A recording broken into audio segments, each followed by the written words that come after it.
ሰላም እንዴት ናችሁ? በዛሬው ቪዲዮአችን ላይ ፕሪፖዚሽን ጥያቄዎችን እናያለን ማለት ነው። እንግሊዘኛ ፕሪፖዚሽን ጥያቄዎችን እናያለን። ሶ እንጀምር። የመጀመሪያ ላይ የመጀመሪያው ጥያቄ she is good blank mathematics የሆነ ነገር ላይ ጥሩ መሆናችንን ለመግለጽ at የሚለውን ፕሪፖዚሽን ነው የምንጠቀመው። ሶ she is good at mathematics, she is good at physics, she is good at English ብለን እንገልጸው ማለት ነው። የሆነ ነገር ላይ ወይም ሰው ጥሩ መሆኑን ስንገልጽ የምንጠቀመው ፕሪፖዚሽን at ይሆናል ማለት ነው። the book መጽሐፉ ምን ላይ ነው? ጠረጴዛ ላይ ነው። ስለዚህ ጠረጴዛ ላይ ነው የሚለው ኦን ነው። ላይ የሚለውን ወደ ኦን በእንግሊዘኛ ትርጉም ኦን ይሆናል ማለት ነው። ላይ ለሚለው ሶ ቢ ይሆናል ማለት ነው። The book is on the table. He arrived the airport late. ኤርፖርት ላይ አርፍዶ ደረሰ ነው የሚለው። የሆነ ቦታ ስፔሲፊክ የሆነ ቦታ ሲሆን ለምሳሌ ኤርፖርት ሲሆን ስፔሲፊክ ቦታ አትን ተጠቅመን ነው የምንገልጸው ማለት ነው። So he arrived at the airport late. I will meet you blank Monday. I will meet you on Monday. የሆነ ጊዜን ስንገልጽ ለምሳሌ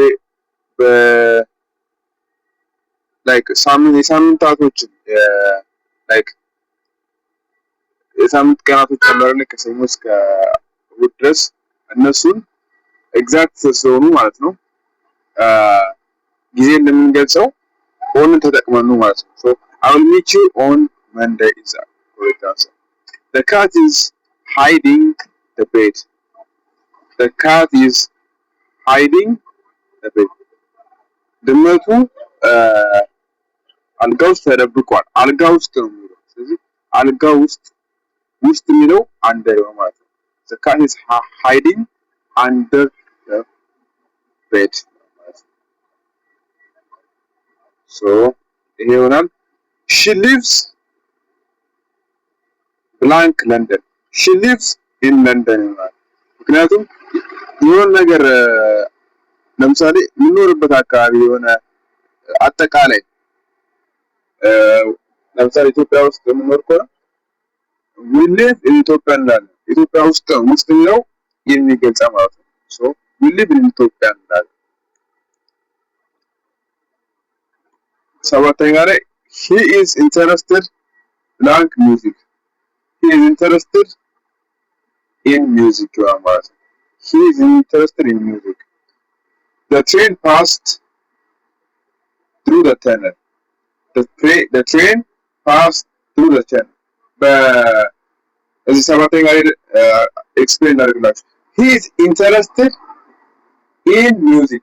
ሚውዚክ ላይ ኢንተረስት ወይ ፍላጎት አለው ያለው ሁሉ ጊዜ የሆነ ኢንተረስት ከኢንተረስት ነው ቀጥሎ ቃል ቀጥሎ ይህንን እንጠቀማለን ማለት ነው።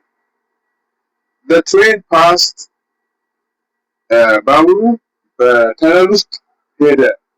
ስለዚህ በውስጥ ስለሄደ ወይ ደግሞ በተነል ተጠቅሞ ሄደ ነው። So ምንድን ነው የሚሆነው? ጥሩ ነው የሚሆነው ማለት ነው። They are waiting at the bus stop. at ይሆናል። She divided the cake into 4 parts. ኬኩን አራት ቦታ ዋረሰችው ለሚለው ነው። በአራት ቦታ ተቆራርሷል የሚለው into ይሆናል ማለት ነው። The picture hangs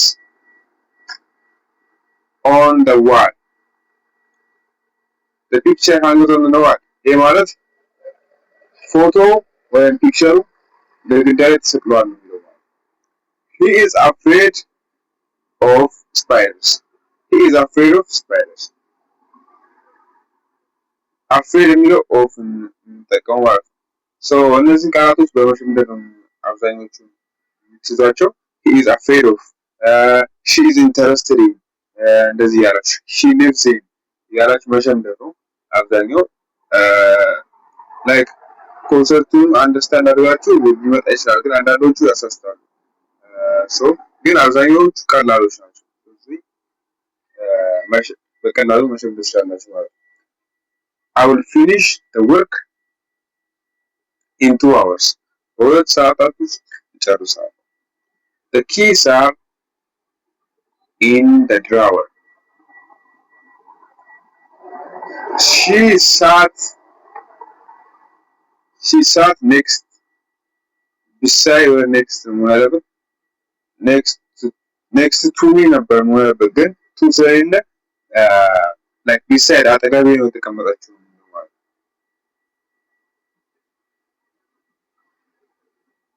We traveled by train በሆነ ነገር መሄዳችን ስንገልጽ like ለምሳሌ we traveled by bus, we traveled by taxi ይላል።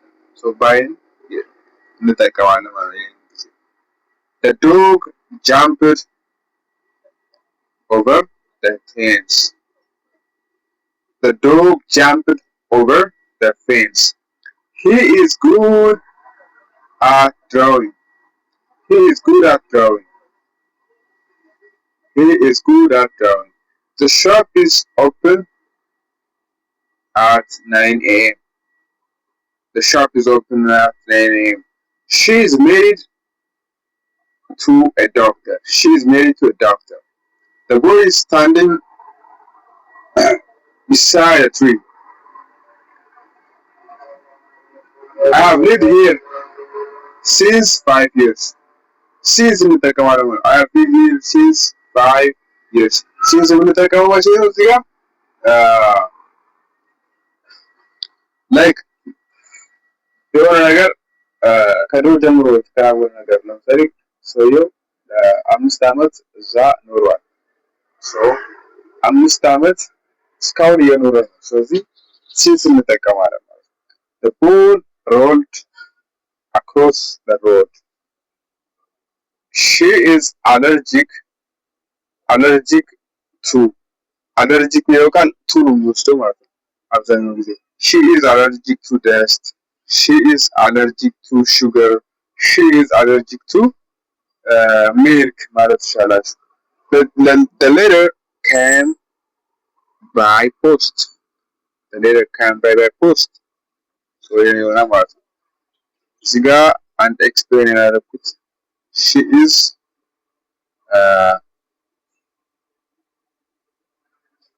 like እዚህ ጋር the boy is standing beside the tree ነው የሚሆነው። ነገር ግን እዚህ ጋር ቱ ቢኖር ኖሮ እዚህ ጋር እንደዚህ ሰረዝ ቢኖር the boy is standing next to the tree ማለት ይችላል። so ይሄን ይመስላል። አብዛኛው ይሸመደዳል።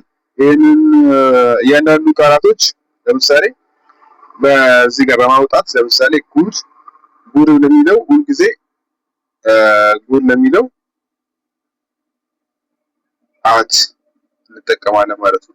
the book is የሆነ ነገር ለምሳሌ like መጽሐፍ ሊሆን ይችላል፣ የሆነ ደፍተር ምናምን ጠረጴዛ ላይ ወይ የሆነ ነገር ላይ ሲሆን የምንጠቀመው on ነው ብላችሁ መሸምደድ ትችላላችሁ ማለት ነው። He arrived at the airport late. He arrived at the airport late.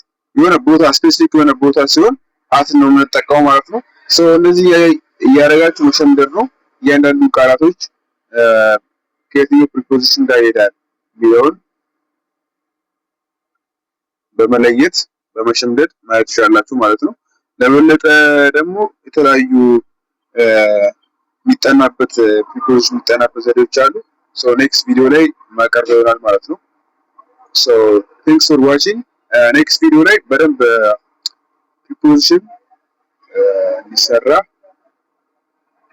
ይሄን ቪዲዮ ላይክ አድርጉት እና ኮሜንት ስር ሁለት ሰው ብቻ ይሰራ ብሎ የሚጽፍ ካለ ይሰራ ማለት ነው። ቪዲዮ በቀላሉ የምትሸመድዱበት መንገድ ማለት ነው።